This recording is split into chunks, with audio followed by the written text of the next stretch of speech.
Hello viewers, welcome to Tactim. Today I will show you how to delete your Discord account. From your computer, go to Discord. From your web browser or from your apps.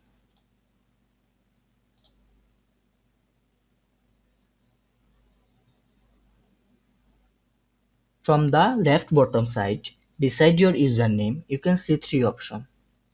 Click the last one, which is user setting. Now you can see there is disable account and delete account on the bottom. If you want to delete your account, click delete. Now you have to write your password.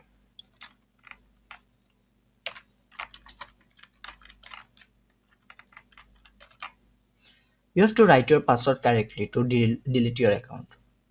Now click delete. Your account will be deleted.